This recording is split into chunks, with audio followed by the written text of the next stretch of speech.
ওয়ালিকুল্লি উম্মাতিন জাআলনা মানসাকা।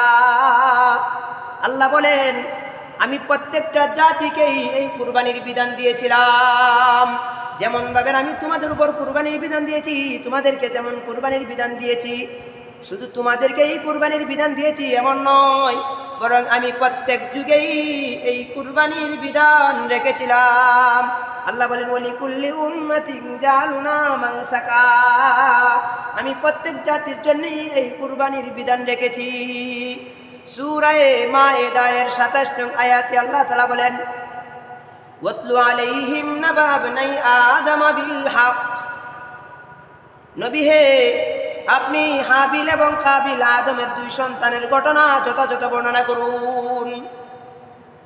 ইয কাররাবা কুরবানা, যখন তাদের উভয় আমার রাহে কুরবানি করেছিলেন, তারা যখন উভয়ে কুরবানি করেছিলেন তখন কি হলো আল্লাহ বলেন ফাতুকব্বিলা মিন আহাদিহিমা ওয়া লাম ইউতাকাব্বাল মিনাল আখার।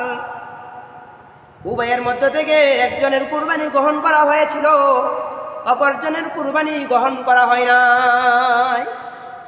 এখান থেকে কি বোঝা গেল? কুরবানি শুধু আমাদের জন্যই দেওয়া হয় নাই, বরং বাবা আদম আলাইহিস সালাতু ওয়াস সালামের যুগেও কুরবানির প্রচলন ছিল। এই জন্যই রব বলেন নবী হে, আপনি আপনার উম্মতদেরকে আদম আলাইহিস সালাতু ওয়াস সালামের দুই পুত্র হাবিল এবং কাবিলের ঘটনা বর্ণনা করুন।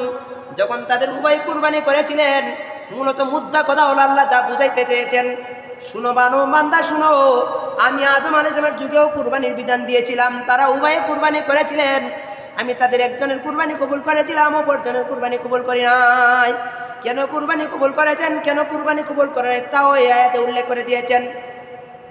ইন্নামা ইয়াতাকাব্বালুল্লাহু মিনাল মুত্তাকিন, নিঃসন্দেহে যারা কুরবানি করবে তাকওয়ার সাথে, রবকে রাজি খুশি করার জন্যে, রবের হুকুম পালন করার জন্যে, সুন্দর পশু বাছাই করবে, রবকে রাজি খুশি করার জন্য যারা কুরবানি করবে, আল্লাহ বলেন ইন্নামা ইয়াতাকাব্বালুল্লাহু মিনাল মুত্তাকিন, নিঃসন্দেহে যারা তাকওয়াওয়ালা হবে আমি আল্লাহ তাদের কুরবানি কবুল করি।